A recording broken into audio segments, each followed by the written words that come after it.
All right, good afternoon, everyone.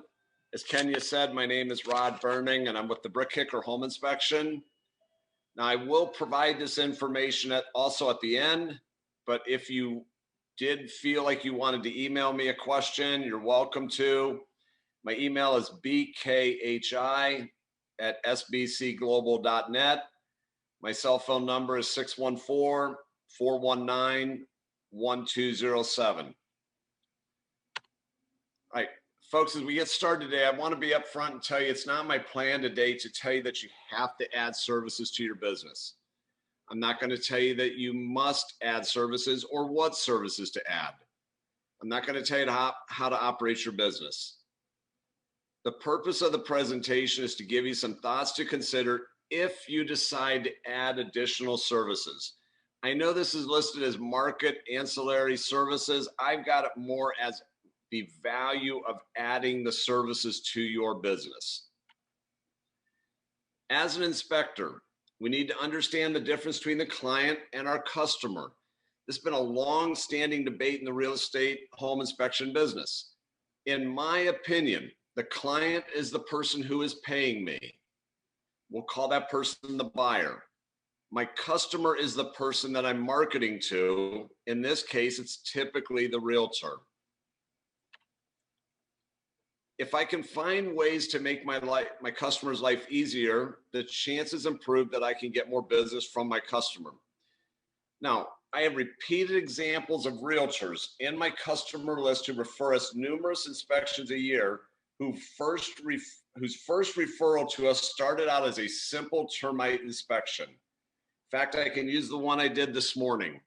That referral started out as nothing more than a termite inspection a couple of years ago, and we did 20 inspections for her last year. My number one realtor this year is in the same story. We actually started out by doing nothing but a mold and a sewer camera inspection.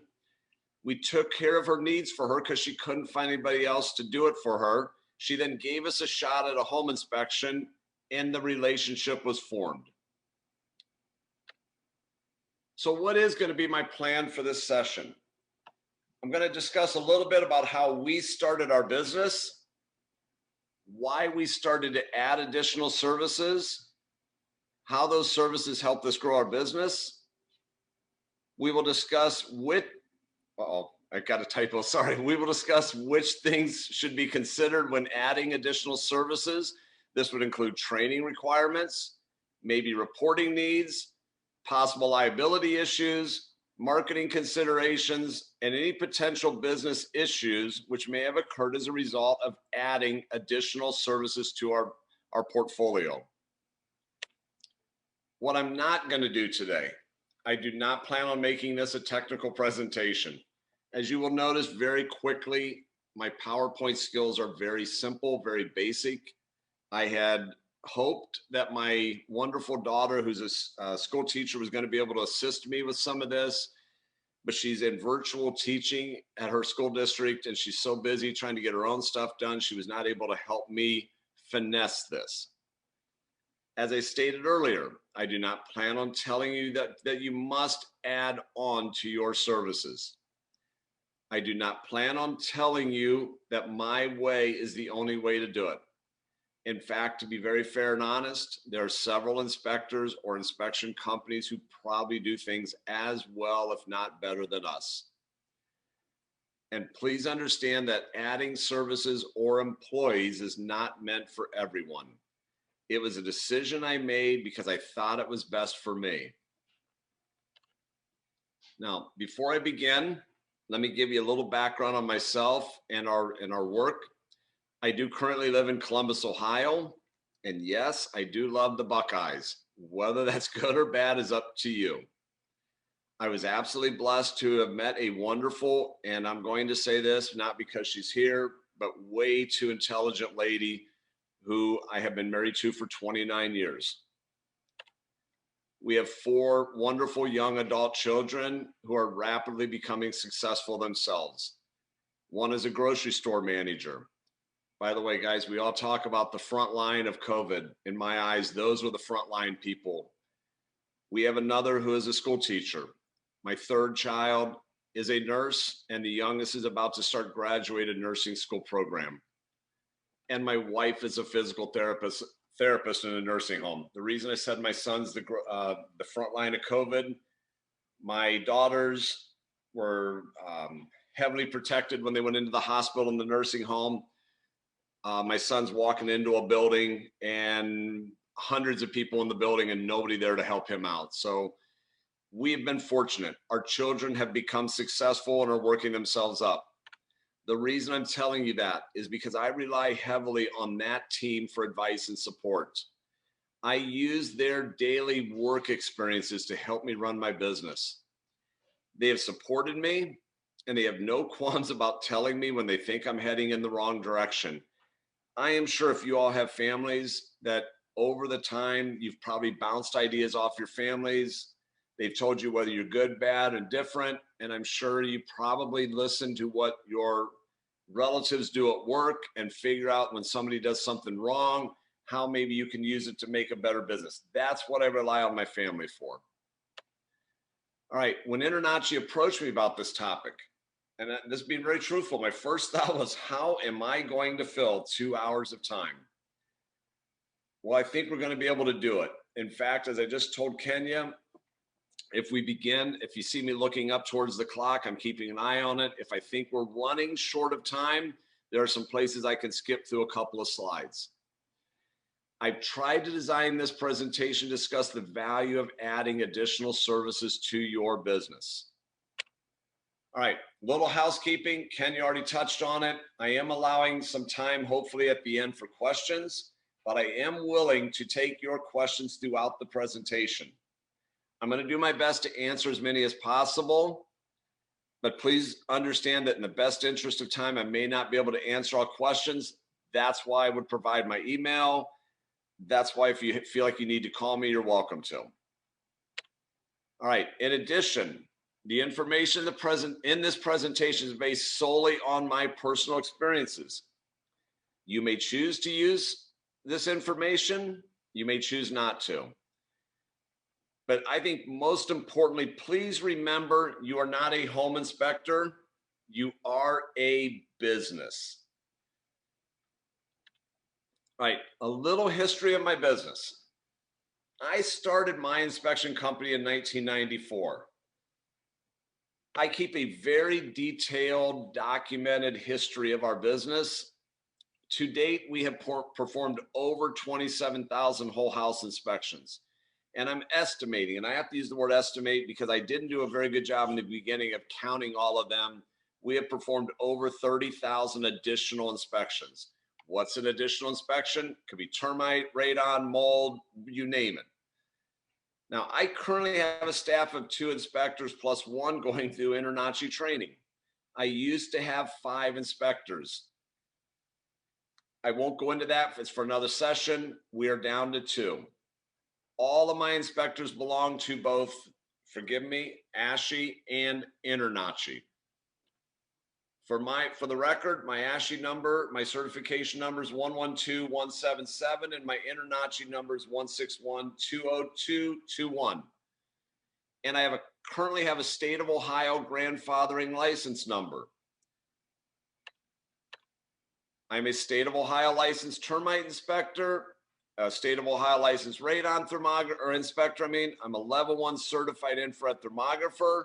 I've also attended and been certified by Monroe Infrared. I am currently trying to get recertified as an energy score assessor through the Department of Energy. I was an idiot. I went through the program, completed it, didn't follow up on it, and I got dumped from their program for not, basically doing their inspections. I also am a certified swimming pool inspector, and I'm a member of the National Association of FHA Consultants. Now, I was Hondros College Instructor of the Year for 2002 and 2003. For those that are not from Columbus, Hondros College is a local real estate training program. They teach real estate, nursing, appraisal. Home inspection was one of their sides. I've also taught courses nationally for ProStar Academy, which is affiliated with the Brick Kicker franchise training program. Now, I bring up the Hondros thing because, again, when I would teach the Hondros classes, it was for people that were wanting to get into the home inspection business. What I picked up on a lot of times from people in the audience was they weren't looking at this as a business. They were looking at literally starting a job. And I want to stress that we are a business. I'm also the vice chairman of the State of Ohio Home Inspector Licensing Board. Again, for anybody that's not in Ohio, we are dangerously close to finalizing that licensing bill. If you are in Ohio and you are not a grandfathered approved inspector, be very aware that looks like the date is July 1st. That will be announced. I believe that's going to be announced, and that is the date that all the new rules go into effect. And I'm also a board member of the Ohio Association of Radon Professionals. Now, why am I telling you all this? It's not because I'm better than anybody listening to me. I just want you to know a little bit about me so that you know that I take my profession seriously. All right. Why did I start my business? 1994. Young, I'm a little bit stupid. I'm very arrogant and cocky. And I got really mouthy one day at work and I got fired from my job. The issue with that was my wife was pregnant at the time with our first child. For years, my wife had heard me say I wanted to start my own business. So when she found out I lost my job, she basically gave me an ultimatum. Get a job working for someone else or start my own business. When I told her I wanted to start the business, she made me a counter proposal. She said yes with a condition attached. I had to have income coming in because the business was not going to be making money at the beginning. So I jokingly said we began our negotiations. I got a full-time job selling car repair services at National Tire, a service company called Firestone. And I worked my inspection business on a part-time basis. The first 6 months, I did a whopping 34 home inspections. But what I did was I marketed the business. And again, guys, you can't learn better about marketing home inspection from anybody in the world other than InterNACHI. I'm not saying that because we're on the program. I'm saying that because it's, from what I can tell, is basically the truth. So the next 12 months, I did 153 home inspections. And again, just to be very clear, I did my very first home inspection on May 25th, 1994. So 34 jobs up until the end of December, 153 full home inspections the second year.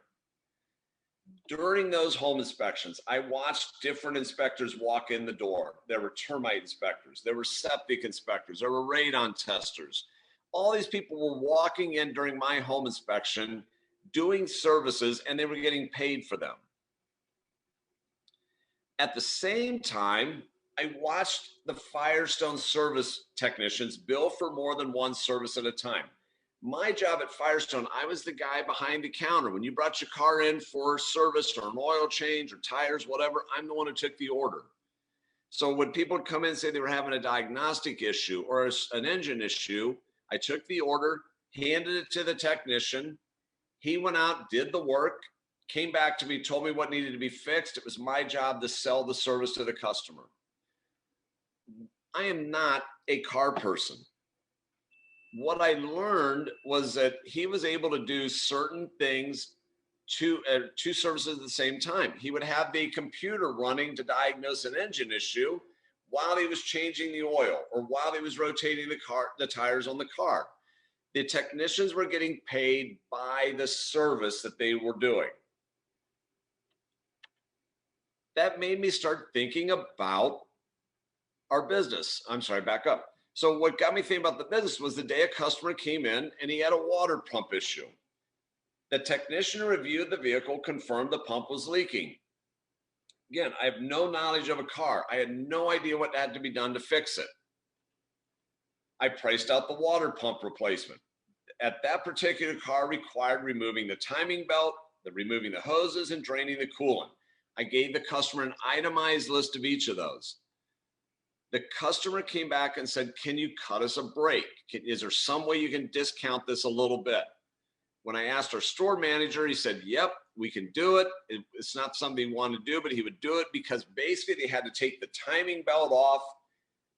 They had to remove the hoses and drain the fluid to replace the water pump. So in essence, to do the water pump, we were doing a lot of the other things that we had to bill for.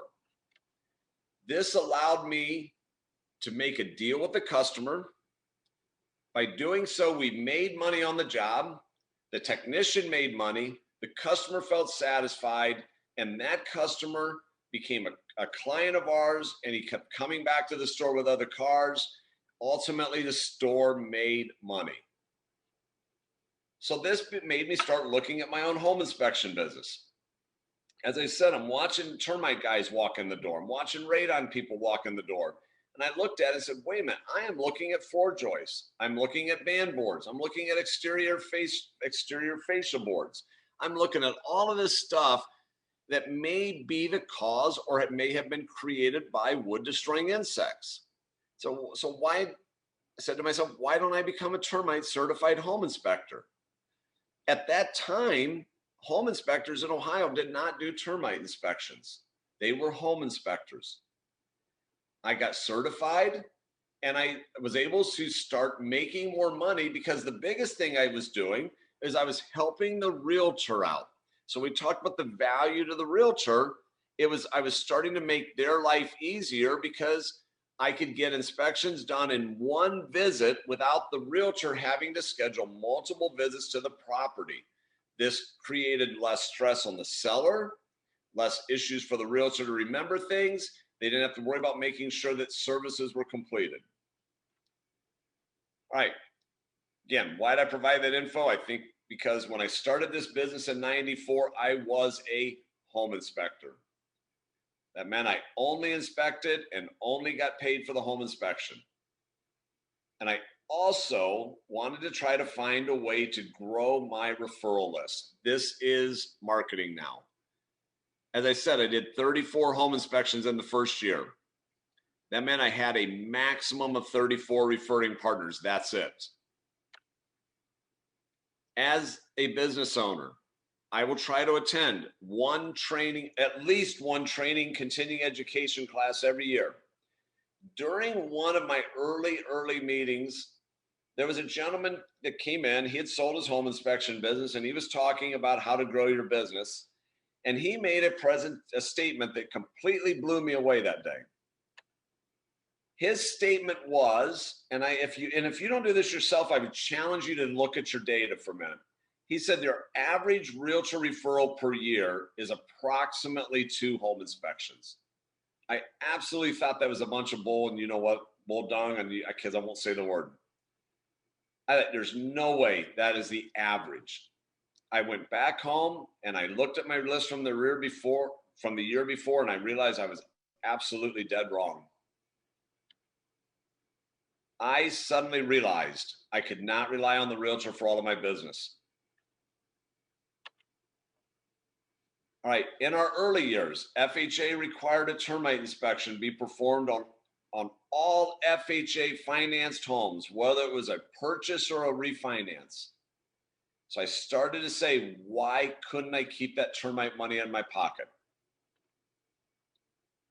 At that time, in my market at least, the termite expense was the responsibility of the seller. That never made sense that you would ask somebody to pay for the termite inspection, especially when they're selling the house. The buyer only paid for the home inspection. So here I was going out doing the home inspection. The seller's agent is hiring somebody else to do the termite inspection. They were hiring the termite contractor who showed up 7 to 10 days before closing. Or if they remembered it was 7 to 10 days before closing. All of a sudden, the termite inspector would say, hey, we're not available. We're booked. We can't get to you. Now the realtor was stressing. What if they couldn't find somebody? They were scrambling for an alternative person. They eventually started to find out that we did termite inspections. The realtor called and asked if we could do it. Sure, we can do it. We began, again, to grow our database by the use of that additional ancillary service. All right. The other thing the termite company was doing was if they found any damage, they would then check the box that there was damage. Now, there's a person up line in the mortgage business that I refer to by a name, and I please nobody be offended by how I refer to this. I'll tell you why I do it. I refer to the underwriter as God. And the reason I refer to the underwriter as God is because God can't call you back. He will not, or she will not call you back. I have a very good friend of mine whose sister is an underwriter at a bank. I was in the room one day when he called his sister, called her by her legal name, which his sister doesn't go by that name. The person on the phone said, "I'll have her call you back." I mean, he couldn't even call his own sister. So when the box was checked, whether we did it or a termite treatment company did, they checked the box damage. The underwriter would then send down the list. Now we need a structural engineer to come out and review the damage. Now I put the words ding, ding, ding next to it because I don't know how to make a bell sound. This was an opportunity to make more money. What if the property I was inspecting had a private well or septic? Who was doing those inspections? Let's repeat what I just said in the previous slide. Ding, ding, ding. Again, an opportunity to make more money. What if the buyer wanted radon testing? At that time, our realtors were only calling the local radon mitigation contractor. So again, just like with pest control people, I began to hear the same comment. Why do I want to hire the termite contractor? Why do I want to hire the radon contractor to do the inspection? Because all they are going to do is find something. I wish I had an independent person to call. Thus, I became a radon tester. Same applies. What about mold testing? What did I need to do this type of testing? So a few minutes ago, I said I go to at least one continuing ed class every year. As much as I want to and enjoy going to the home inspection classes, I try to find myself attending another inspection related seminar, class, program every year, whether it be mold. Maybe it's this year's mold. Last year, by the way, was sewer camera. Maybe it would be termite. Maybe it was radon. Anything I can do to continue to learn more about the business, because I wanted to be able to talk intelligently to my client, intelligently to the customer, and act like I was knowledgeable and an authority in my service. Because if they were comparing me and another inspector, I wanted to make sure that my client, in this case, the buyer, was comfortable in hiring me. All right. Now I'm going to give one example on the value of adding on services, and I'm sure we all can relate to this service, or to this example, I mean. My wife and I went to dinner at a local restaurant where my daughter was serving. We sat down. We obviously were there because my daughter's working that night. Up walked my daughter, asked if we would like to order something to drink while we looked at the menu. She might as well have brought the wine and the beer with her because she knew we were going to order.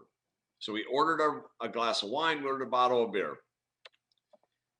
And I will say right now, for the record, I am the grocery shopper in our house. I knew that I could buy the entire bottle of wine, which my wife just ordered a glass of, for about $16 at the store. And the 6-pack of beer that I was drinking would cost approximately $6.99. However, the restaurant was charging $9 for the glass of wine and the beer was $4.50. We ordered an appetizer of jalapeno poppers. The cost was $6 to our bill. There was an order of 6 poppers in it. Again, being the shopper, I knew that I could buy a box of those at the store for approximately $4, and it contained about 15 poppers in it. I knew for the dinner that we were buying, which we bought a steak dinner that night, was about $20. When we were done, we were both in a good mood. We decided to splurge. We ordered another round of drinks, and we ordered a piece of very chocolate cake that made my wife happy. That piece of cake added $8 to our bill. So when we were done, and guys and gals out there, I'm sure you all can relate to this, our bill suddenly was approximately $81 before tax and tip. I knew that at the store, if I bought it and made it at home, we'd have had a bottle of wine for $16 and she had about a half a bottle left. I would have drank the same 2 beers, but would have had 4 left over. The steak, the potato, the salad would have cost less than $20 to make for one person, and we were paying $20 each. And the appetizer and the dessert would have cost less than $10, basically less than 50% of what we were paying. So let's consider that exercise for a minute when it comes to purchasing a house. The buyer contacts a realtor about looking for a home. In this case, I'm going to call the real estate office the restaurant. The buyer meets the realtor, and I'm going to refer to the realtor, in this case, as the restaurant hostess. The buyer's making an offer on the home and gets the offer accepted. And now the buyer has a table at the restaurant. The hostess, again, referred to as the realtor, informs the buyer that they should contact the server, who is us as the home inspector, to discuss what we would like to eat at this time. Early in my life of doing this, we had debated making our marketing brochure look like a restaurant menu and kind of having some fun with us. We were going to have us all dress up and put chef's hats on, etc. And we were going to have like an appetizer part of the menu, which was going to be the termite inspection or a well or a septic, something like that. We were going to have the main entree. We were going to have dessert, which could have been radon testing. We were going to have a little fun with it. We just never followed through on it. Again, partially I'm not good enough at certain parts of technology to know how to work that. The home inspector, us, is going to ask the buyer what services they desire to get completed. So let me stress up front too, guys and gals, I answer my own phones. I currently do not use one of the scheduling services to do it. They are very good services out there, and I haven't made a commitment to one of them yet. I answer our phones because I'm the one that controls our schedule. I want to make sure that I know what's going on. In this case, the entree of that example is the home inspection. That is our meat and potatoes part of our business. I can't remember if I have this in a couple minutes, but in my business, the home inspection is about 60% of our income. All right, the question then becomes, does the buyer want a beverage, such as termite inspection? Do they want an appetizer, such as a radon test? Do they want a dessert, such as a mold test, sewer camera, etc.? In 2020, we had 245 referring agents. So again, I challenge you all, if you're not doing this, I said, you are a business. You're not a home inspector. If you work for somebody, it's different. But if you are the owner, you are a business. You need to know your business numbers. If you want to market, you need to know where those agents are. You want to know where your business is coming from. So we had 245 referring agents. Again, we as a business, and guys and gals, I'm 59 and a half years old. I have slowed us down a little bit in the last couple of years on purpose. That number used to be higher, but we've kind of reduced the number to focus more of our energies on the ones giving us work every day. All right, a referring agent, they can be a realtor, they can be a mortgage agent, they can be a title company, etc. These are hard numbers from last year, so bear with me, I'll bore you for a minute, but we had one realtor gave us 22 home inspections for last year. One realtor gave us 20. another gave us 19, another gave us 18, one gave us 17, three gave us 16, two gave us 15, and two gave us 10. This seems very consistent with what I have noticed in the last 15 to 18 years of tracking our numbers. Every year, there's the top 10 realtors, top 15 realtors in our database give us 10 or more home inspections a year. There's usually one or two or three who give us close to 20 a year.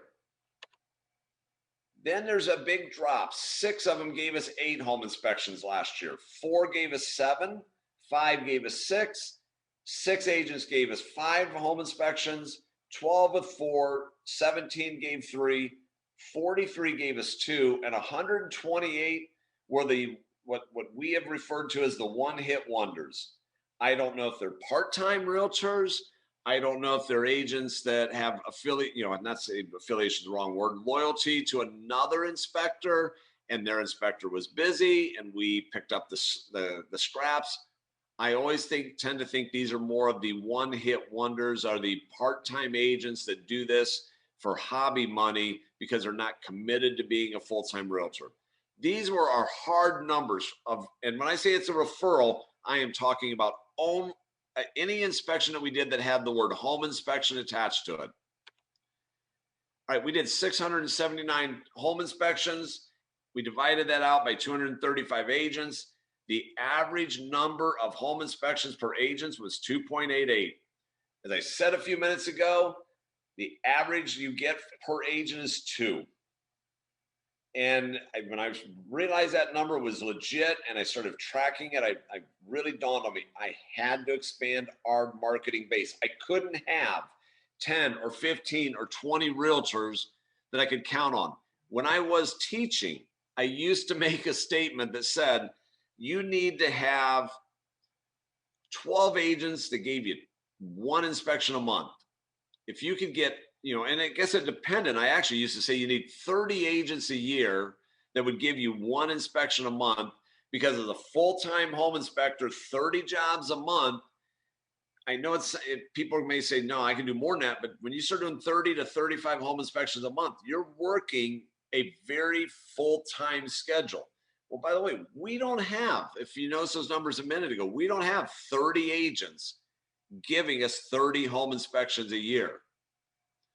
All right, last year we had another 12 agents refer us billable income, which did not have a home inspection attached to it.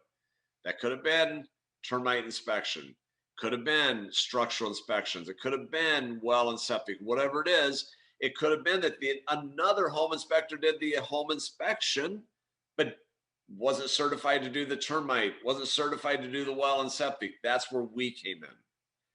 The average dollar received per referring agent in 2020 is $1,334.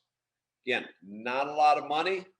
You need to expand your base.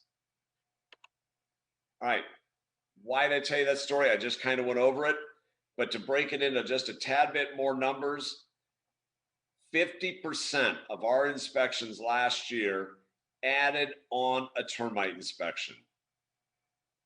8% added on a well test or a septic only inspection or a combination well and septic inspection. 38% added on a radon test. If you don't live in a state with radon, I realize that's, it's going to be hard for you to use that, but 38% of our clients added radon testing. Now, this number went way down for us in the last couple of years. 1.3% added on an FHA/VA type inspection. 5.6%, and this has gone up, by the way, added either a reinspection or a mold test or a sewer camera.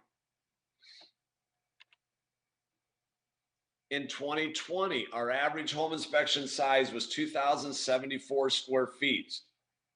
The average home inspection fee, and for my business, and I have to say, before any negotiated discounts or coupons, I haven't put a coupon out in a long time, but every now and then I got a negotiated deal, was $401 for that size home. The average termite inspection was $72. The average well and septic was $201. The average radon's $151. Certification fee is $419. And the average other fee, no home inspection attached, is $213. These numbers I'm putting out there because later in this presentation, I'm going to refer back to some of this information. All right. Now, question is, why would you not want to add on services? I'm putting on there, why should you? I'm putting on there for those numbers right there. I was able to add on additional income to our business. I can tell you that year to date, our business is down this year compared to last year in numbers of home inspections completed, but is almost equal to the amount of income year to date that we did last year. All right. Why would you not want to add services? Maybe you don't want to deal with the extra equipment needed. Maybe you don't want to do extra paperwork to your service. Maybe you don't want to deal with the extra state required reporting issues. Maybe you don't want the extra liability associated with these inspections. They're all fair. They're all very legitimate considerations. But let's try and look at each one individually. And for this purpose, please remember I live in the state of Ohio. So if I reference the state of Ohio, I'm kind of referencing it from what I know, but I think this is pretty consistent in a lot of states. Right. To be a termite inspector in Ohio, I have to have a very specific license to do that inspection, and I must have another very specific license to do the pest control treatment. So I can go become a licensed wood destroying insect / termite inspector in Ohio. All I have to do is complete the license application, pay a $35 annual fee, and pay $35 for a business inspection license. That is basically all I have to do financially to become a termite inspector in the state of Ohio. I must take an exam.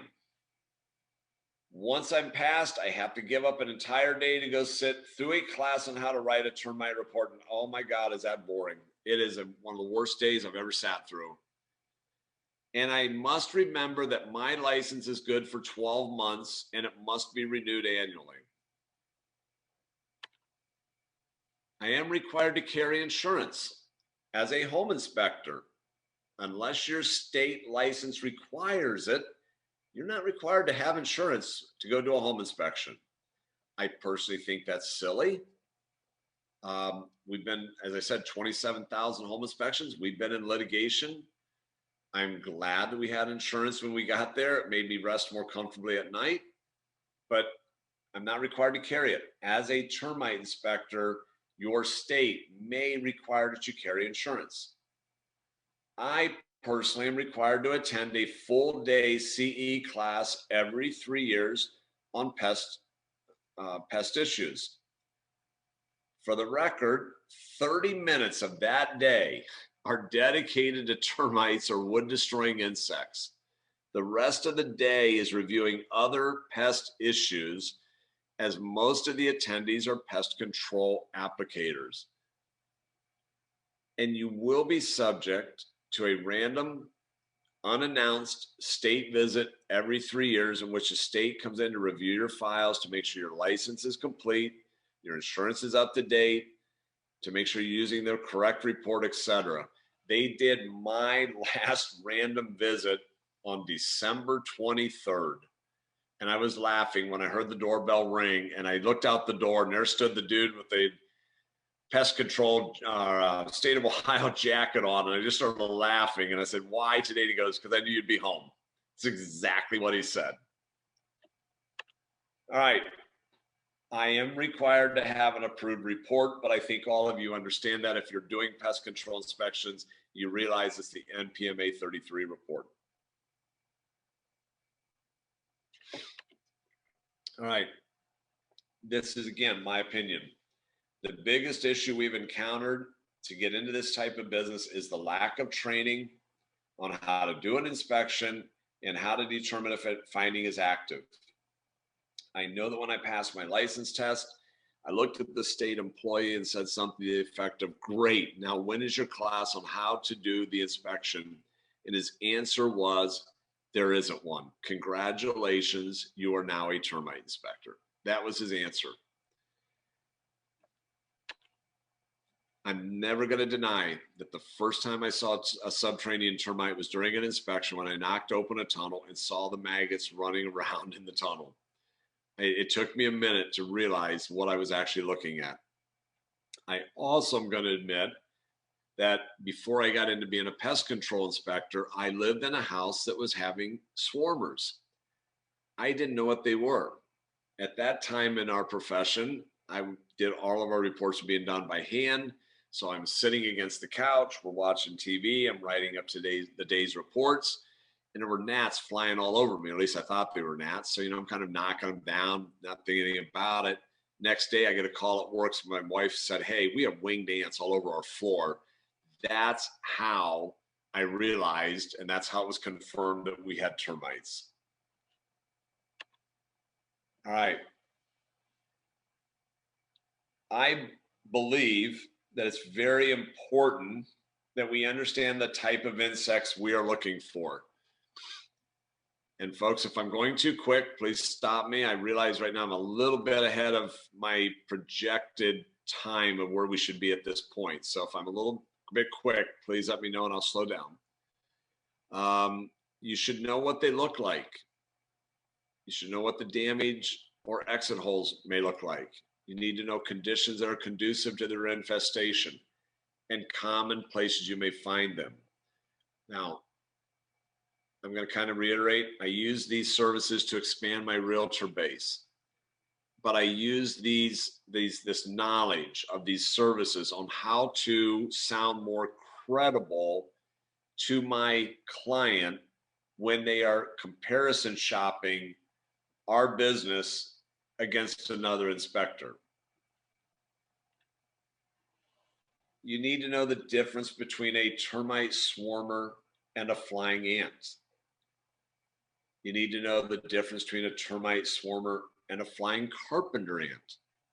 And you should probably know the difference between a carpenter ant and a regular ant. And these are all things that make us look like professionals, makes the realtor have confidence in us, helps the realtor get the ability to feel comfortable in referring us, because they want to make sure that we don't make them look foolish to their customer. It's another thing I always said when I was teaching before, is I would ask all the students in the room, who in this room knows a realtor? Almost everybody's hand would go up. And then I would say, who in this room has been told by the realtor that when you get into the business, they will get you some business? And a lot of hands would go up. And I'd look at them and say, don't count on that. First of all, as I said, many realtors only would give you 2 jobs a year. So great, your friend Joe is giving you 2 inspections for a year. That year is $500, $600, $700, $800 enough to support you financially for the year? No. Second thing is, the realtor needs that buyer to be comfortable and confident in them to refer them to more friends to make more sales for the realtor. If the realtor is going to recommend you as an inspector, they want to make sure that you are a competent person also. If they recommend you and you are incompetent, lack knowledge, embarrass the realtor, you're going to lose the business. So this is why I say we need to know the differences between these people, or these insects, I mean. Another big issue that we dealt with was the concealed finding issue. Now, to be fair, I think this item blends easily into the poorly written report category. The current termite report, if you want to call it that, allows you to list any and all obstructions encountered during the inspection. A finished basement should list what obstructions exist. It could be fixed walls, it could be fixed ceilings, it could be installed drop ceilings, installed appliances, whatever. That's a very, very important when your client moves in and rips out that existing yucky finished basement materials and discovers evidence of wood destroying insects, because their first instinct is to either call you. There's actually one person missing on here. It should be to call you, or they call the pest control contractor, who will likely tell them to call you, or they'll call the realtor, who will tell them the same thing. So again, from our end of it, as we market our services to the realtors, we market the service that we're knowledgeable, competent, and qualified in what we do, that will help the realtor have confidence in us when they refer us to somebody else.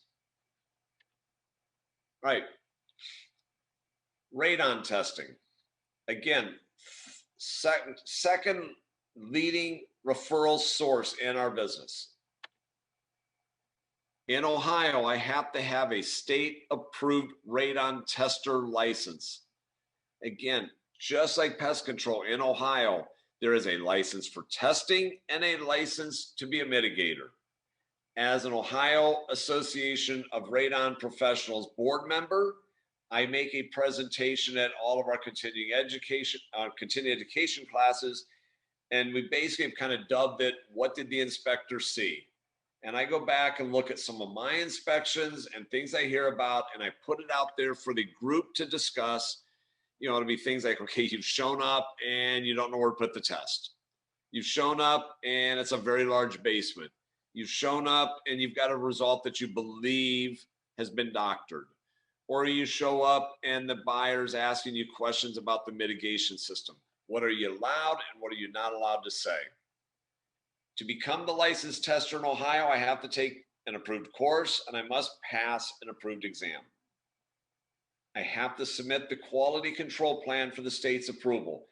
Ohio and about, I think, 5 or 6 other states. I know Ohio is pretty particular here.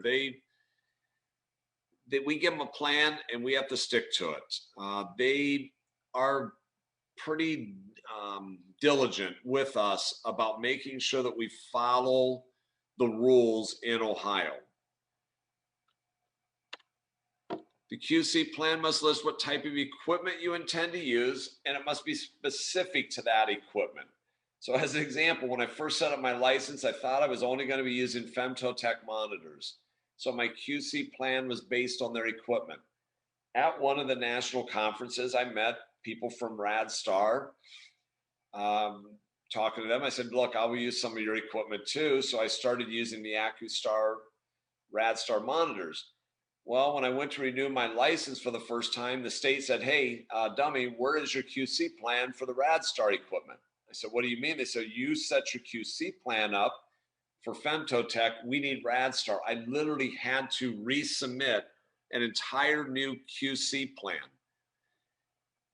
And I'll be the very first to admit that 20 years ago, my paperwork capabilities were weak.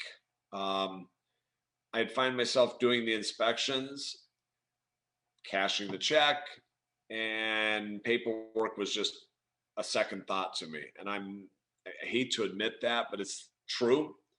So when I would get these types of requests from the state, hey, we need an updated QC plan, or we need this, or we need that, it was very difficult for me to complete those tasks. And so that's why when I say, if you're going to get into these extra services, you want to market them, be prepared that you will have to understand what your state wants, and also begin to understand what the mortgage company may look for. Jumping back a minute on the termite inspection, we'd go out and list found wood carpenter ants. Great. Found termites. Great. Next box down, damage. If you checked that box and said there was damage, it may have been no big deal. There was damage. Problem would be the underwriter sees that box says damage, and then they insist that there would be a structural engineer, or they insisted a contractor come out.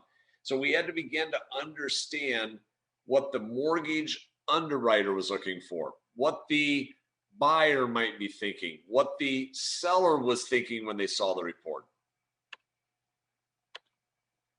In Ohio, my licensing fee is $400 every 2 years.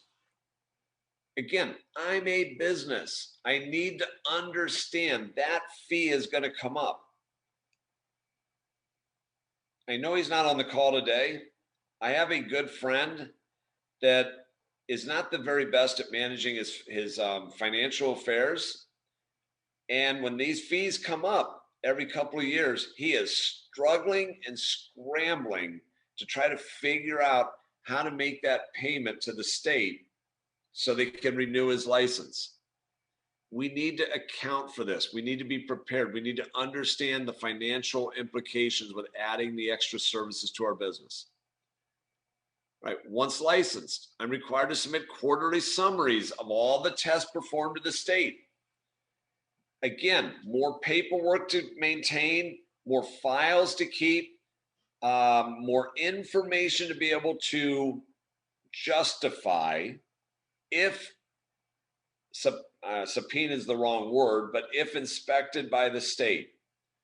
When that termite Department of Agriculture gentleman showed up at my front door, he basically asked for a list of our inspections that we had done that had termite inspections attached. I gave him the list. He said, I want this report, this report, this report. He picked 5 reports. I had to go produce the reports right then, provide them to him for his review and approval to make sure they met the state requirements. By the way, that included making sure they were signed. Oops. We had 2 that weren't signed, of all things. So that got, he got a little bit cranky with me for that reason. Every 2 years, I'm required to attend 16 hours of state-approved continuing education requirements or education. Again, additional expense and additional time. All right, some of the challenges I deal with in licensing is that Ohio requires that I submit an intent to renew my license 90 days before the license period ends. All right. God love, people that don't have the same annual date to renew a membership or a license or a certification. How great would it be for all of us to know that our InterNACHI dues renew on the same date, our termite license renews on the same date. It keeps it easy for paperwork. If you are a multiple inspector company and you have, say, 5 inspectors and you have 5 different dates that you have to renew your license and you can't renew it for 90 days before, you literally have to have marks and stuff in calendars to say, today is the day that I'm supposed to renew Joe's license. Well, I am out doing inspections today. I have inspections tomorrow. Okay, I'll get to it in a couple, 3 days from now. A couple, 3 days later, you're busy doing something else. A couple, 3 days later, doing something else. And all of a sudden you realize you have forgotten to renew his or her license. All right.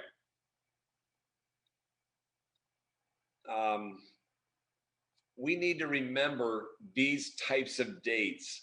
Remember information, account for the expenses, account for paperwork that we're going to have to do to add the services to our business.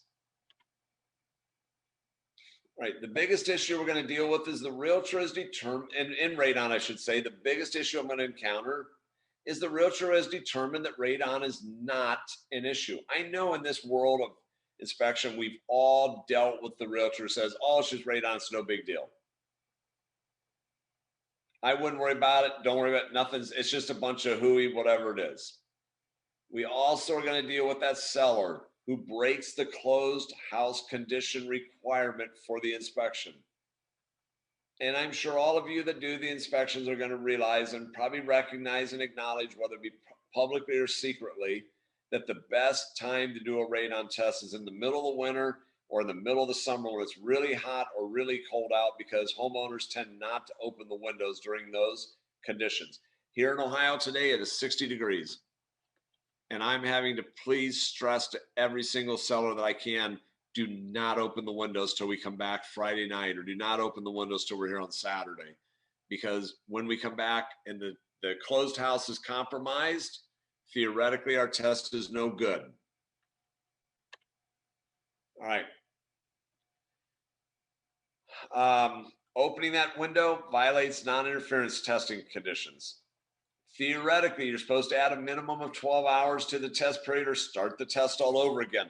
This is a topic that's on my presentation in 2 weeks for Ohio Radon. Is what do you do when you show up and suspect that closed house conditions were compromised? What do you do when the realtor has put 7 days inspection period in there? What do you do when they're scheduling the inspection on the 5th of 7 days and you're going to pick the radon up on the 7th day and you show up and the dining room window is open or the living room windows are open? All right. This can create significant issues for me in managing our schedules. Again, I did a presentation to a local board of realtors last year, and I talked about the fact that I called it the inspection process. And part of that, the presentation was, please remember when you write a contract and you write a 5-day inspection period, you may think you're doing a client a favor, but you're doing the worst possible thing you can do for your client, because your client no longer or may no longer have the ability to actually pick the inspector they want to hire. The preferred inspector may be busy. The preferred inspector may be out of town. I'm going out of town for a 4-day R&R with my wife tomorrow. I lost an inspection for this weekend where the realtor wanted me to do it, and I told her I was going to be gone, and I gave her my other gentleman's schedule, and she goes, okay, I'll see you on the next inspection. And that bothered me last night. First thought was, what did my other inspector do? Did he do something wrong? And a friend of mine this morning said, nope, probably not. She probably prefers you, and her backup B and C inspectors are just other inspection companies. And because you're not available, she'll go with the other people rather than use the guy that works for you. Now, I have to try to manage these schedules. I have to try to figure out how to get things done in certain windows of time. It makes it difficult to determine if the test is accurate. All right. You have inspection scheduled at 9. You're supposed to schedule to do a home inspection and radon drop off at 10. I'm sorry, you're supposed to pick up a radon test at 9. You're supposed to do a home inspection and put that radon monitor in another house at 10. I have no other available equipment because it's all in the field. I show up at 9 o'clock and all the windows are open. The owner is not home. I have no idea when those windows were opened up. I don't know if they were left open all night. I don't know if they were opened up at 8 a.m. I don't know, but all I know is closed house conditions are compromised. The test results 4.2. So for those of you who do radon testing, you know what that means. It's an arguable number. Test tape shows that most readings are in the high or low to high 4s, low 5s, but then all of a sudden you got a bunch of hours that drop into the 1s. What do? Remember, you're supposed to be doing a radon test in an hour and you have one piece of equipment. Do you report this as 4.2 and you move to the next test and you start over? Do you tell the realtor you got to start this test over again, which means your second one gets backed up? This is one of the issues of adding the additional services, adding the equipment to your office to make sure that you are prepared in the event that something happens. On another test, I had a septic inspector I hired go out to do the septic inspection. My radon test was in operation when he was there. Now, I know the septic inspector pretty well, so homeowner was home. By the way, the owner is a realtor. He's working in the basement. He's a part-time realtor. He's working for another company. My septic inspector called me as he walked out of the house, said, hey, dude, basement windows are open right by the guy's desk. Now that's 15 feet away from my monitor. And I said, you sure? And he goes, yeah, I'm dead positive they're open. I went back to pick up the radon test the next day. Every window in the house is closed. The test result was 2.8. Now, did this owner cheat? How do I address this? How do I intelligently act upon my findings to present the information to my customer. All right, water testing. In Ohio, and probably like many states, it's fairly easy. We grab a water sample. It's got to be in an approved sterilized container, and we submit it to an Ohio approved laboratory for review. In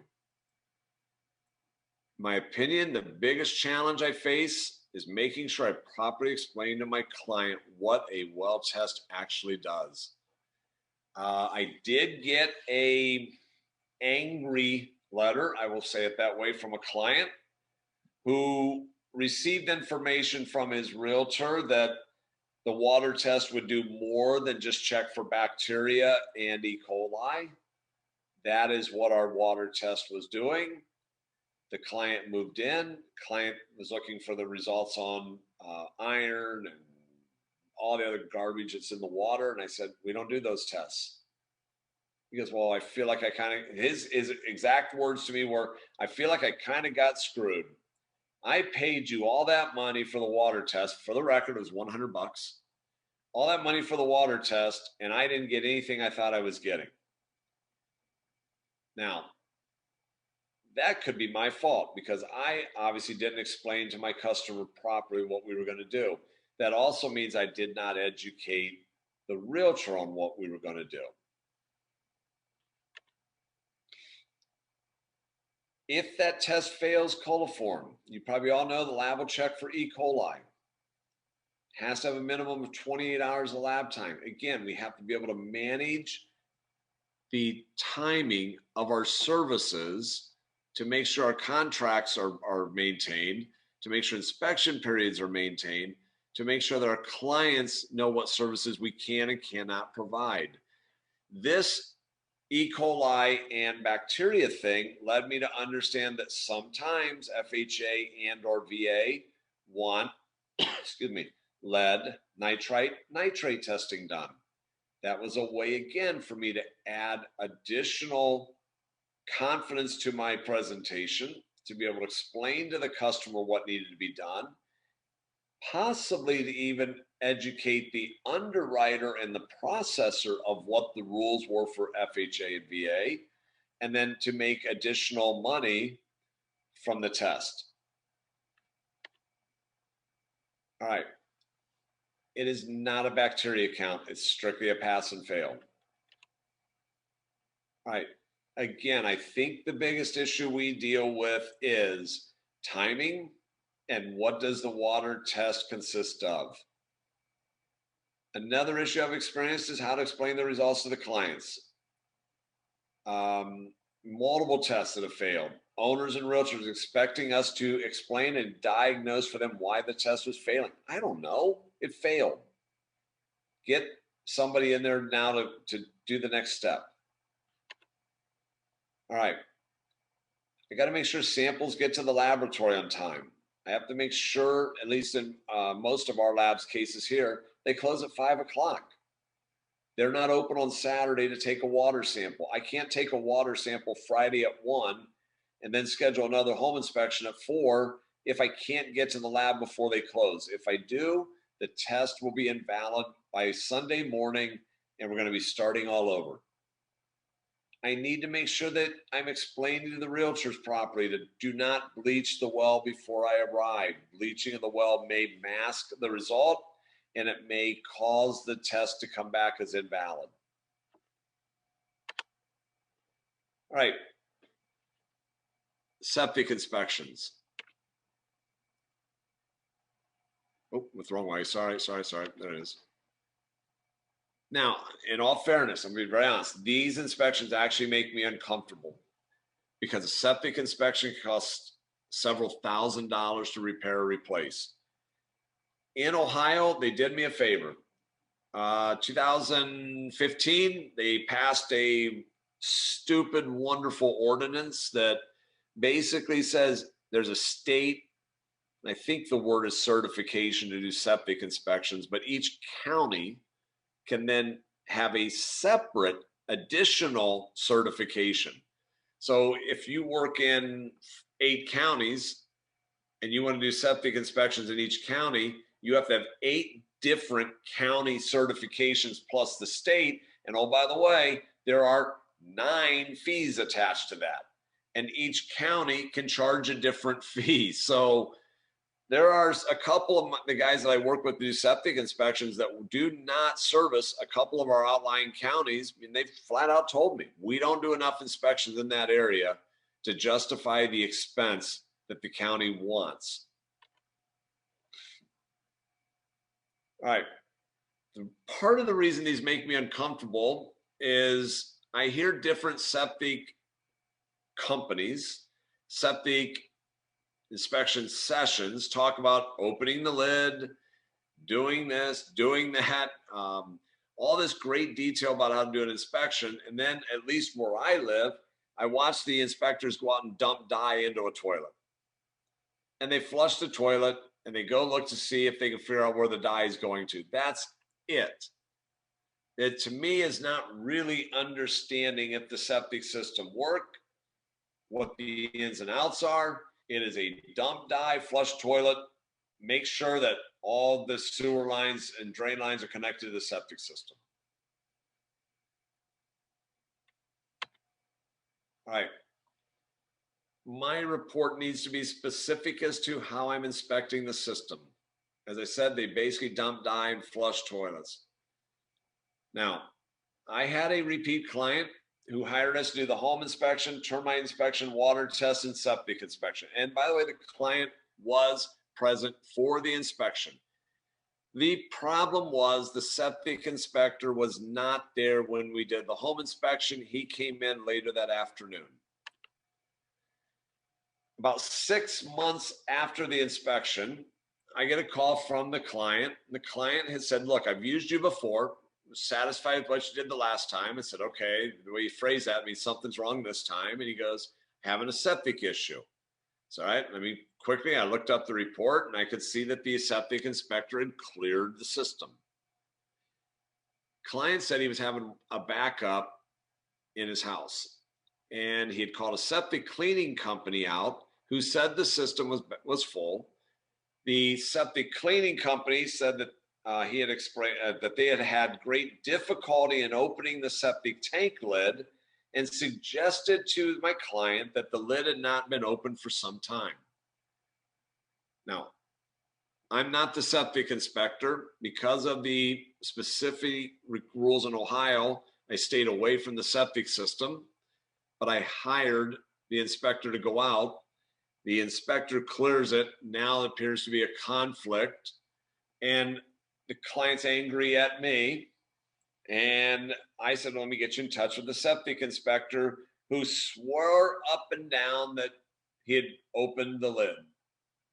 Now, did he? I don't know. Did he not? I don't know. I wasn't there. But the short end of that story is client said, well, you'll probably never hear from me again on any other inspection. All right. I hired the septic inspector to add value to my service. That value backfired in this case because I probably lost that customer.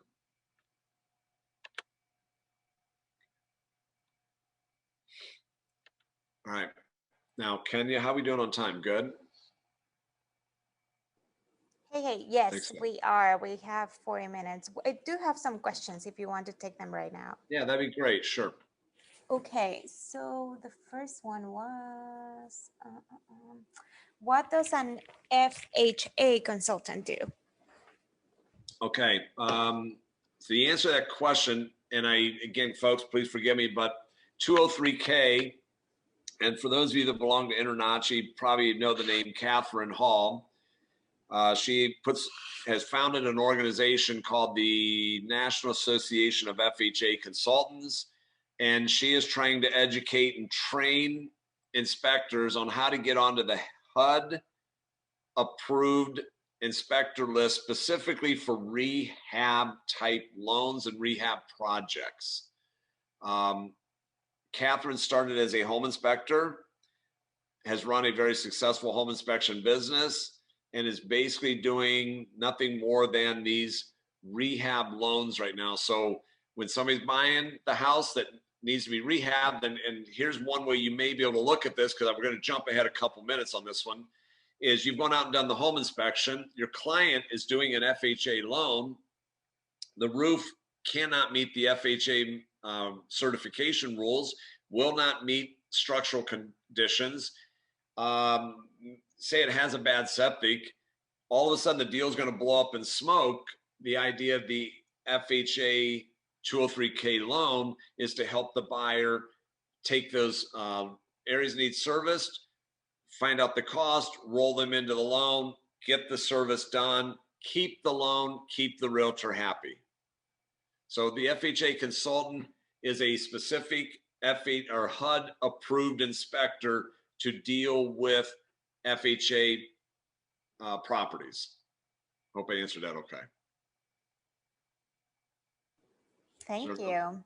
The next one, this one, is there a separate pet inspection software that we would need to invest in to write the report? I assume he means just. All right. Go ahead. I'm sorry, Candy. Go ahead. No, I was just saying, it doesn't say pet inspection, but I don't know if that's what he meant. I think if in regards to termite inspection or pest inspection, NPMA 33 is the basically universally accepted termite inspection report. Now, I know that we have both Home Inspector Pro and 3D software.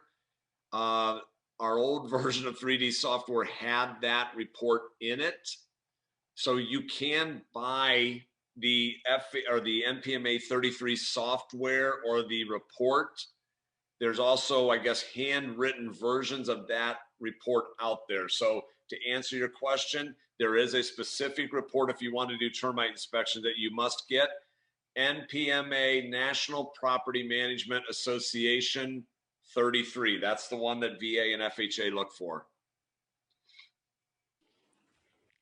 Next one says, how do you pay your inspectors when you add these services to the home inspection?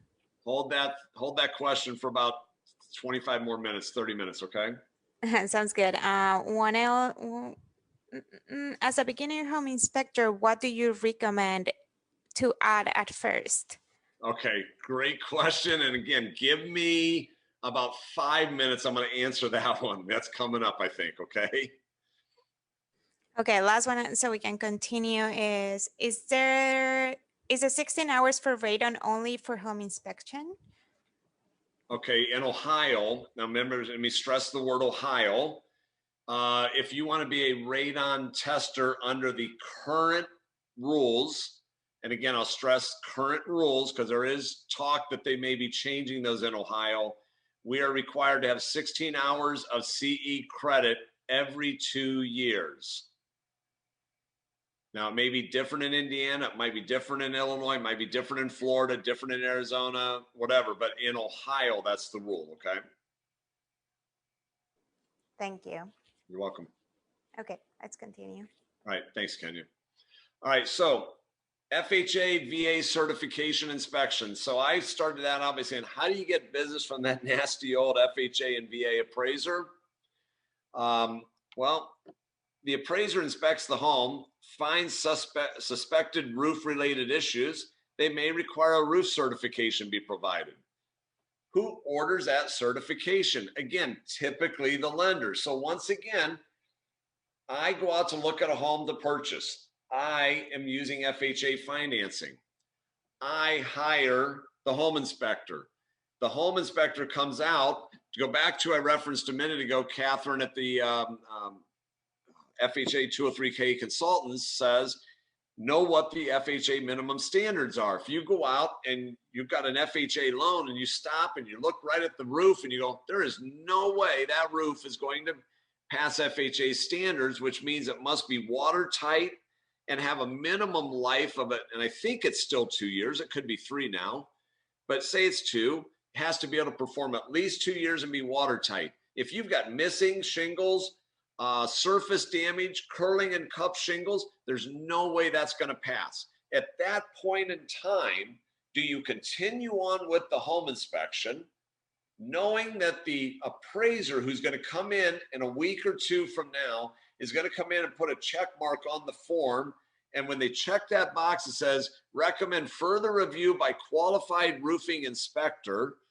That form's going to hit the lender's box. The lender's going to pass it up line. The appraiser, somebody's going to go, oh, box, check, boom. Send a message back to the realtor that says, hey, Joe, get a roofer. We need a roofing inspection done. Now, the roofer comes out, and this, again, in the old days, always said it had to be by a roofer. The roofer comes out, the roofer says, we can't pass this roof. We got to tear it up, put a new roof on. That's going to be $10,000. Now, the loan is not going to happen until the roof is replaced. So do you address that? Again, this is what Catherine was saying. Do you address that in the very beginning and get the roof rolled into the 203K loan? Or does suddenly somebody have to be a certification provider? I, as an inspector who does FHA certifications, when asked, I have to go out and put my neck on the line. That says when I go out and sign that document, I am guaranteeing the government that this roof does not need to be replaced for a minimum of 2 years and will remain watertight. That's what a roofing certification does.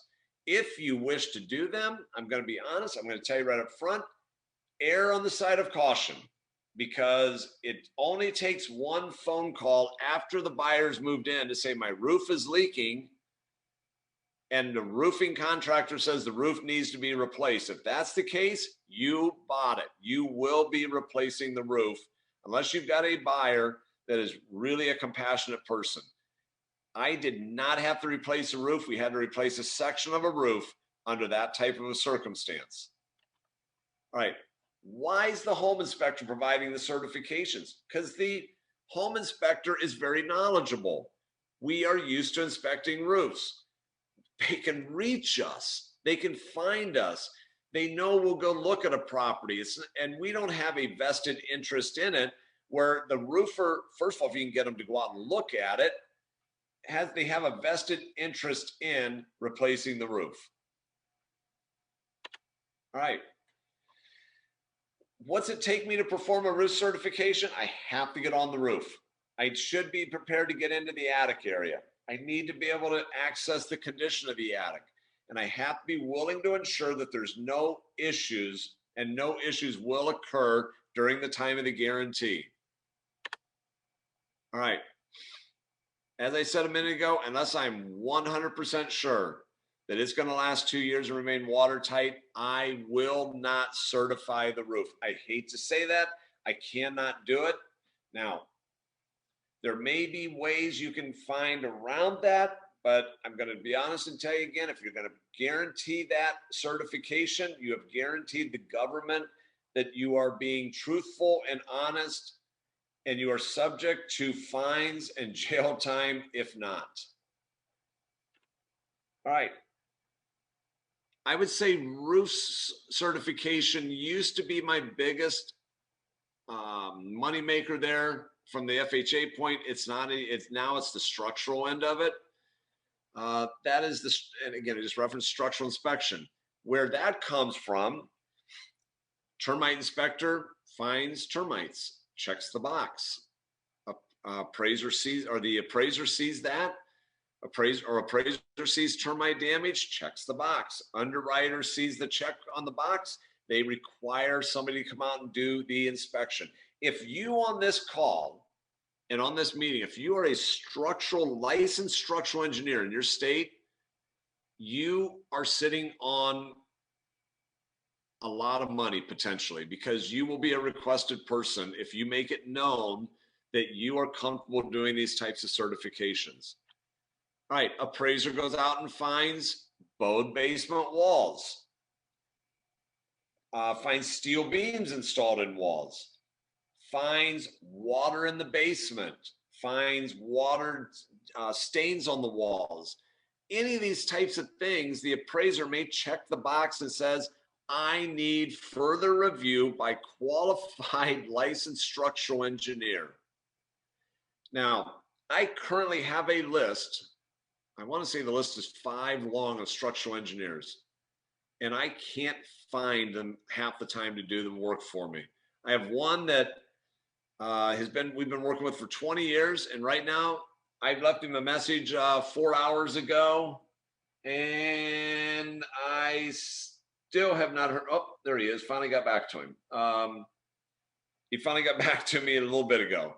So, I mean, there are things out there that we can do, but you need to look for these people. You need to be prepared to explain what services they need to do, what you expect of them.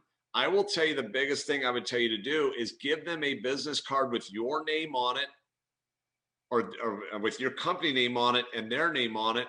You do not want them giving out their business cards, because that's what I lost business from. Was I had generated a lot of referrals from the structural end, and the engineer was going out passing out his own business card, and realtors started to bypass me and went right to him to do the next inspection, and I lost that referral business.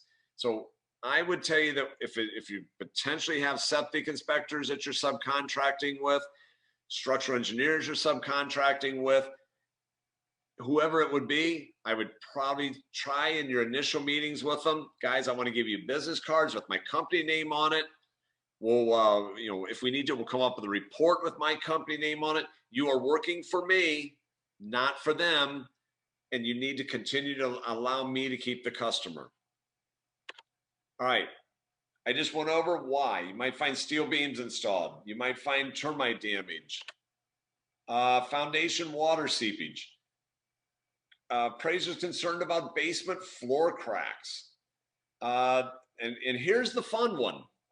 The appraiser or the home inspector finds that the ranch home is actually a manufactured home. Now, there was a day 8, 9, 10 years ago, we did numerous, and again, this is where I think the engineer kind of took the business out from underneath us. We were doing numerous referrals of manufactured homes where people were buying ranch homes, and all of a sudden the appraiser was finding out, hey, that's a manufactured home. We need a structural engineer to verify that's tied down so that it can't roll over in a windstorm. That is another reason why a structural certification may be requested. All right. We want, when they call the home inspector, and I actually got the call when I just talked about the engineer, this call came about 30 minutes before our session started today. Realtor in a dead panic. Ranch on slab, buyers concerned as a structural issue. They had tried to line up a quote engineer to go do the inspection. They got the date confused, so the engineer's not available till next week. Friday is the inspection deadline. She is desperately trying to find somebody that can do an inspection. When she asked if I was a structural engineer, I said, no, I am not personally one, but I have people I work with who are, and we're trying to see if we can't get into the business. And for the very record, I know who the realtor is. She is not on my referral list, but I'm hoping that if we can pull something off, we can get her into our referral list. All right.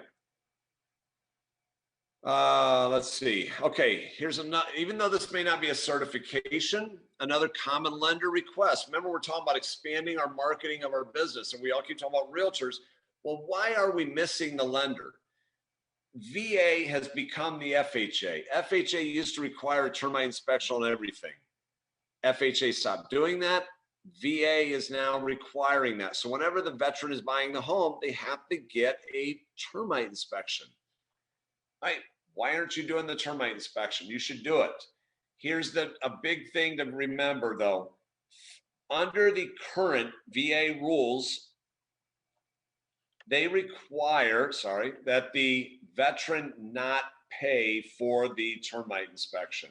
So you need to be prepared to finance that, or you need to be prepared to ask the seller to pay for it, or be prepared to ask the realtor to pay for it. If not, you run the risk of it going to closing and the report magically winding up at the closing and the invoice, gee, just so mysteriously didn't make it to the closing office. And at the end of the day, 3 months later, you look and you see you have an outstanding bill, and you didn't get paid for the job. VA termite inspections have become another quote unquote lender requested inspection in our database. All right, what about mold testing? Again, do we offer it? Will you offer it? If not, why not? I'm sure all of you as inspectors on the phone, how may I help you today? I want to schedule a home inspection. Great, tell me about the house. What city is it located in? Does it have a basement? Yes. Do you have any major questions or concerns on the property? And the client says, do you guys check for mold? Now, what a very great open-ended, loaded question that is. So realistically, do we check for mold? Yes and no, because you can't really check for mold unless you take samples. That's my opinion. Do you check for moisture? Yep. Is moisture a cause of mold? Yes, it is. So do you charge for a visual inspection? Do you only charge if you're taking samples? Again, do you offer mold testing? And then do you have insurance to cover it in case you miss it? Do you understand how to explain the report? Do you understand the ramifications or the potential questions that may come up from the mold reports? All right, what's it take to do a mold test? Typically, it can take a swab, it can take an air pump, and it takes a laboratory. Geez, we can buy bags of swabs. You know, you go to the doctor and you get a strep throat test. That's a swab. Air pump sold by companies like ProLab. You know, the very big supporters of InterNACHI. What, $399, give or take, I think, for a mold pump. The air cartridges are about $5 or so a piece. You need a lab that will review the sample. You need a lab that will prepare a report for you. The mold testing can give a peace of mind to the buyer or the lender that no mold issues exist. Go back a couple of slides ago. The appraiser goes out. The appraiser sees water stains in the basement, sees black stains on the basement wall. They check the box, mold testing. Again, realtor, like, who does mold testing? What does it cost? What are they going to do for me? They call you. Now you can, and at that point, by the way, does any seller want to pay for mold testing? Absolutely not. Does the seller want to pay to mold remediate their home? Again, absolutely not. So you need to understand when you talk to the realtor, what type of test can I do? What's the value to the realtor? What's the ramifications to the owner? And what does it mean to the mortgage company to make sure the loan gets closed? All right, again, who orders the mold test? Typically it's the buyer. Typically somebody with mold allergies. Maybe somebody's experienced a water damage or a water leak issue, such as flooded basements, roof leaks, plumbing leaks. All right, again, we talked about the appraisal with the black stains. Do you want to be part of that action? All right, sewer camera inspections. This is the last and latest add-on to our business. It seems like this is the up and coming thing. I will say about 10 years ago, well, 15 years or so ago, and when I would go to the national conferences, it was mold testing. About 10 years ago, it seemed to be infrared. The last couple of years, it seems to be the sewer camera business. Why did I get into it? I got into it because people were having sewer line issues and they were having a hard time finding a plumber to do the inspection. Now, where I live, and I know a friend of mine in Detroit is telling me the same thing, there are some plumbers that have jumped onto this also, and they are advertising doing sewer camera inspections for $89 and $93 a piece. I know what they're doing. They're trying to get the door open to get themselves into the door of a home, because if they find the issue, they have the customer in a fear factor moment to sell them the additional business. I get it. We are not in that business. We are in the education business, not in the repair business. So I tell everybody up front, I can do a sewer camera inspection. I am not going to tell you there's something wrong unless there is, but I also cannot fix it. All right. Why it took me 2 years, I want to say, from the moment I wanted to do it to get into the business. And that was because of the cost of the equipment. Sewer cameras, the one I own is $7,500.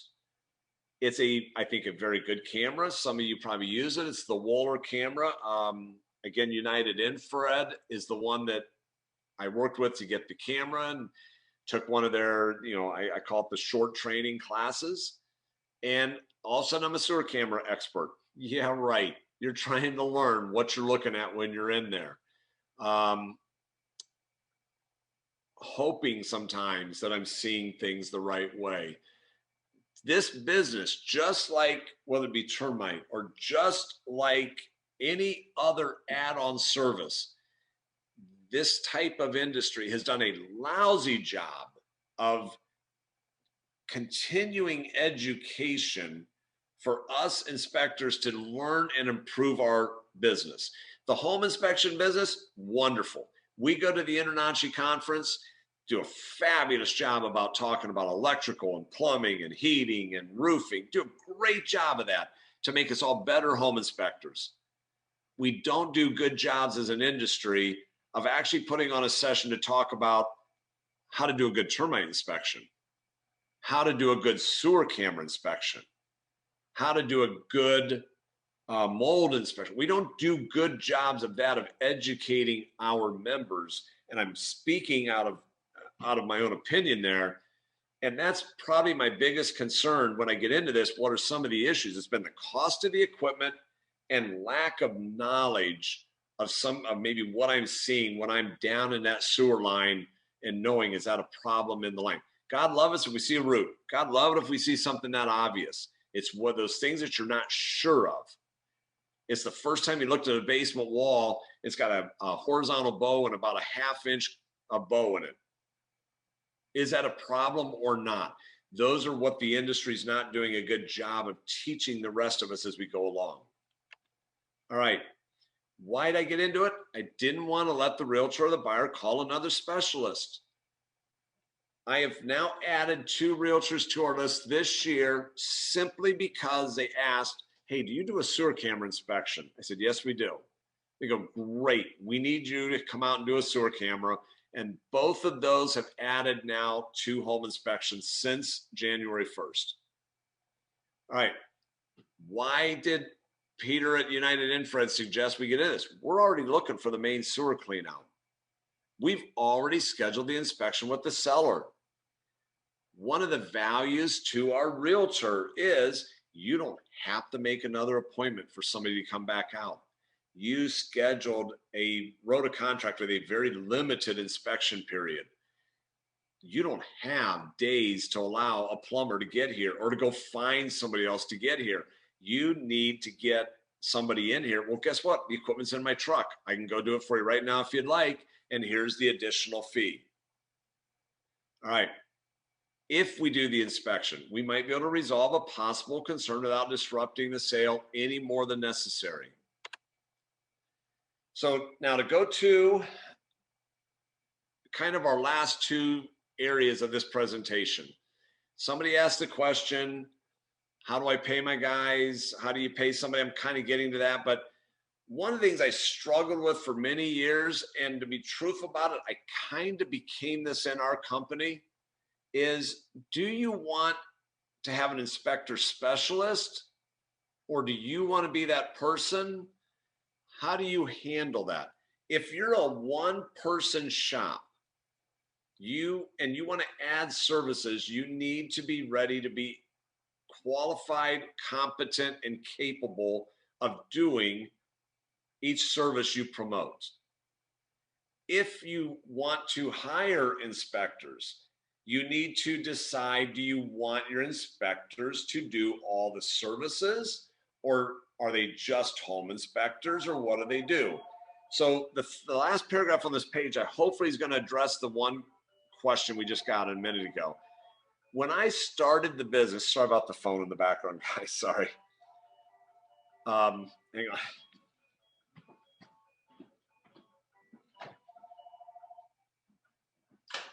Sorry. I'm afraid you're going to hear a phone call about a car warranty in a minute. When I started the business, I used to hire and I would take my inspector to bees and we would train them to be home inspectors and termite inspectors right away. And I really realized, and it took one or two claims, to be honest, for me to realize that maybe I was doing them unfair. I was being unfair to the inspector. That let them learn to be a home inspector and then train them as a termite inspector. So I went a completely different direction after a while. I said, I'm hiring you to be a home inspector. And my life of a home inspector is kind of this way. The first year, they're a sponge. They want to learn everything they can about the business because they really are excited about it. The second year, they kind of go, I feel pretty good about this. I think I kind of know enough. I'm getting a little bit cocky right now. I don't need you as much to help me. I can survive on my own. And the third year, that employee says, hey, you know what? I think I'm able to go on my own. Hopefully I got some realtors recommending me. I'm either going to go on my own or I'm going to make life a little more difficult for you, those types of things. So when I sat back and said, well, wait a minute, let's get these guys able to be a good home inspector first. So I stopped training them as a termite inspector right away. All right. The other thing that did for me is I also admitted as a home inspector that I would go out and look at something and I was like, God, do I really know what I'm looking at here? Please, Mr. Klein, don't ask me because I'm not sure. Boy, am I glad you didn't bring that up because I really am not sure what I was looking at. As a trainee or whatever you want to call it, I was having guys and gals in the field that might have felt the same way. I remember a very specific example one day of I had gone to a job to do I was there doing the termite inspection and my inspector pulled me aside and he goes, hey, need help. I go, what's up? He goes, is that a sump pump over there? Well, those of you that have, I'm sure have all seen them, a sewage ejector pit looked like a sump pump, but he didn't know it was a sewage pit. He thought it was a sump pump. So before he called it out wrong, he wanted to be sure of his answer. By doing it that way, I was able to get him to understand. I was there to help him, and I helped him know how to explain it to the customer so that he looked intelligent and good, and so the client had confidence in him. That's the other reason. When my new guys would go out and they weren't sure if they were looking at a termite or they weren't sure if they were looking at a carpenter ant, it allowed me to come in behind them so that I could see it, show them, and gave them more experience. So hopefully to answer the question that came in, the first thing I'm probably going to train my inspector to be, if I want them to add on additional service, is either termite or radon. Now, you may need to know your marketplace. In where I live in Central Ohio, we do not have a lot of termites. We have a fair number of carpenter ants and carpenter bees. By the way, those are on the termite report. We have a lot of radon. From what I've been told, the farther south I go, not as much radon, but a whole lot of different types of termites. So from what I've been told, if you live in New Orleans, you better know how to do a termite inspection. If you live in Florida, you better know you probably should know how to do a termite inspection. If you live in Illinois, you better be familiar with radon. You know, the farther north you go, the termites don't like the weather. So it just depends on maybe your marketplace and understanding what your clients and or realtors may be recommending. I hope that answers your question. All right. You may have extra services. I'm sorry, the extra services may require training, licensing fees, and other expenses. I'm going to be honest again and tell you folks, I probably didn't do the greatest job of always providing training for all of my staff. There needs to be training done to help your members of your team or you understand more about your business. The licensing fees, again, I am a business. I have to account for my budget. I need to remember that I'm going to spend X number of dollars a year on licensing. I need to have X number of dollars a year allocated for continuing education.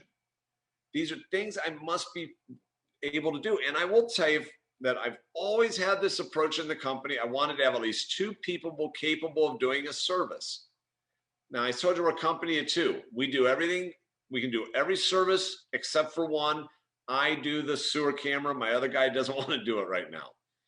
So that way, if somebody were to quit, couldn't come to work, we would have coverage. If I wanted to go on vacation, I wanted somebody to be able to do a radon test or a termite inspection or a mold test. I need to be able to take care of my customer that way. All right, some other, what I call additional considerations. What if you're a multiple employee company?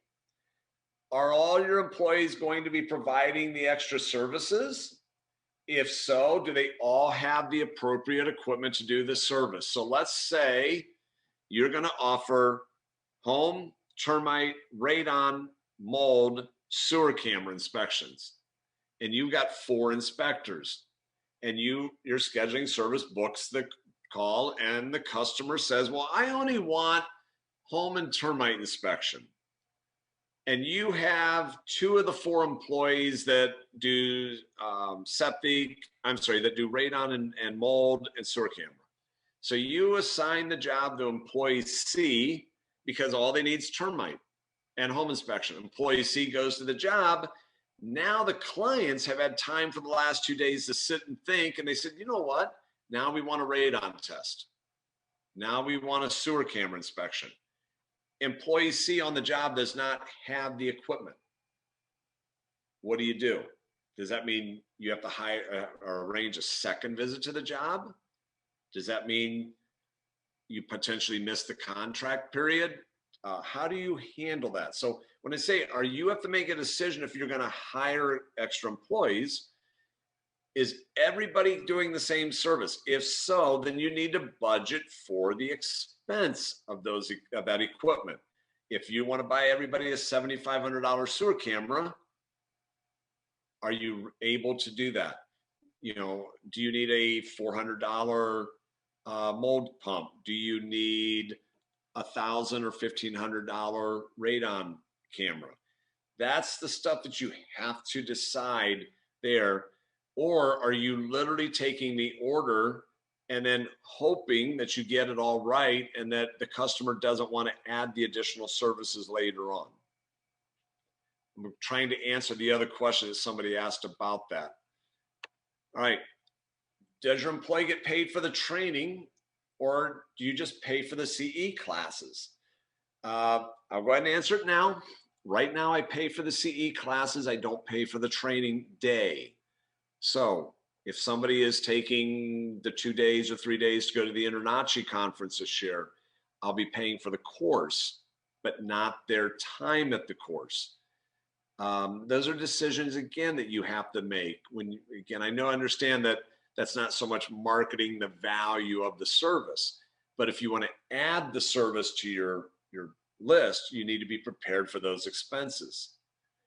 Does the employee belong to appropriate local, state, and national associations? So again, personally here, I pay for my inspectors InterNACHI membership. I pay for my inspectors Ohio Radon Association membership. I pay for my inspectors Ohio termite license. Those are all in their individual names, but I pay for those. I pay for them to go to the CE class to get their training, to keep their accreditations up, but they will pay for the time that it takes to go to the class. All right. Another important thing is, what if your employee provides a service and doesn't get paid? So I'm again trying to answer the one question about how do I pay my employees, as I think that's coming up again in a second. What do you do if VA requires, or do we all know what VA requires for termite inspections? I already told you, VA requires the veteran not to pay for the service. So if I have a buyer who's purchasing a home with home inspection and termite, and they're a VA vet, I now am immediately texting the seller's realtor and saying, because it's VA financing, it is my understanding that the seller is to pay for is to provide a termite inspection. Would you like us to do it when we are on site? If so, our fee is this amount of money. And we would prefer that the seller leave a check or provide credit card number at time of inspection, period. Now, 95% of the time that is considered acceptable, and the seller's agent will immediately text me back and say, yep, go ahead and do it. We'll leave you a check. Every now and then I get, what do you mean VA requires the seller to pay for it? That wasn't in our contract, right? Every now and then I get, well, the seller doesn't want to pay for it. They want it to go to closing. You have to determine, what do you do if it sends it to closing and it doesn't close? All right, I kind of jumped through this slide here, guys, so bear with me. For the record, I pay my inspectors for the service, even if it doesn't close. It's a sore spot with me, but I also believe that my employee going out to do his or her service wants to get paid for what they've done, just like I do. So I kind of look at it as a cost of business, that a few times a year, I'm probably paying for an inspection that didn't get paid on the other end because the deal fell apart. That is why I no longer, as I said, I always ask the seller and the realtor, do you want us to do the inspection? I also now have gone to the point, and I understand it's more time on my behalf, but I'm immediately asking, I need the title company name, email, phone number, and contact. And I want the mortgage company name, email, phone number, and contact, because I will send the invoice to both of those parties that says we did VA termite inspection and there is an amount due for this property, because I'll make sure that that invoice gets into the closing that way and it doesn't mysteriously get lost by the realtor. All right, just like at home inspection, what happens if there's a claim for the additional service? Here's one other difference. That $400 or $500 home inspection, when you get a claim of $1,000, it hurts, but it doesn't hurt as bad as when you get paid $75 for a termite inspection or $100 or whatever the number is, and all of a sudden you get the $1,500 termite treatment claim. Who pays for it? If you have employees, do you share it? Does your employee pay for it? Who's responsible for making the decision? I go back to my friend Catherine a little bit ago. She said when she ran her business, she made the decision if people were getting their money back, and her employees just had to accept that fact. I have another friend of mine who made that same judgment call on a job, and his employee tendered his resignation the next day. So it just depends on what you are going to do and how you're going to handle your business. All right.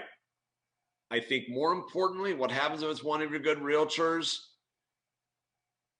You want to keep the business? Do you refund the money? How do you handle with the employee? I have paid a couple of claims in the past. I do not make my employees pay claims. I'll be very upfront with everybody on the call. I probably underpay my employees because I account for the fact that I pay for their association dues. I pay for their quote uniforms. I pay for their equipment. I pay for their claims. You know, I take care of all of that stuff, so they get less money in pocket because I pay the other stuff on top of it. If there's a claim, I may chew on them. I may make them aware of the claim. But as of this point, to this date, I've not asked for an inspector to ever pay for a claim except one time, and he was an idiot. He overflowed a bathtub, and he was careless, and he overflowed the bathtub, and we had to give back the inspection fee plus a little bit of work. And at that point, I said, look, man, you were just stupid. You owe me on this one. And he was okay with it. All right. So before I leave you, I would be amiss if I did not remind you the most important thing to do when adding extra services. Charge for your services. Nothing's going to drive me more insane than to hear of an inspector who does the termite inspection or any other service for free. Why would you do this?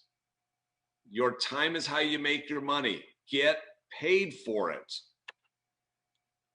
Those of you who've had to deal with an attorney, does the attorney do it for free? No. Does an accountant? No. I remember the claim that was against us, and our insurance company assigned us to an attorney because I'm not allowed to pick my attorney. I had to educate the attorney on what a home inspection is all about at my expense. So charge for your service. You put your name on a report and there's a claim against it. You need to get paid for that service. All right. Think about your profit margin for your business. Let's remember that restaurant example from earlier. Where did the establishment make their money on that meal that I went to? It wasn't from the meal. It was from the wine, dessert, and the appetizers.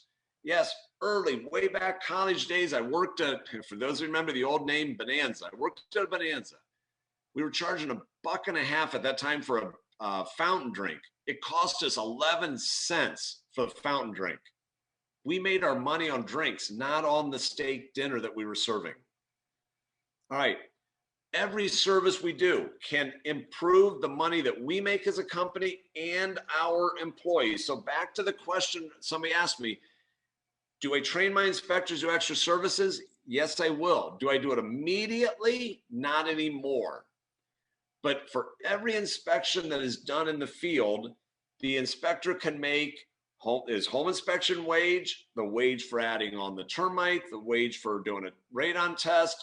If they want to do a mold test, if they want to take a water sample, they can add on additional services to their wages to make money. All right.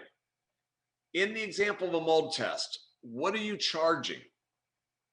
The lab fee is about $27.50 for the lab I use. Again, I referenced them earlier as ProLab.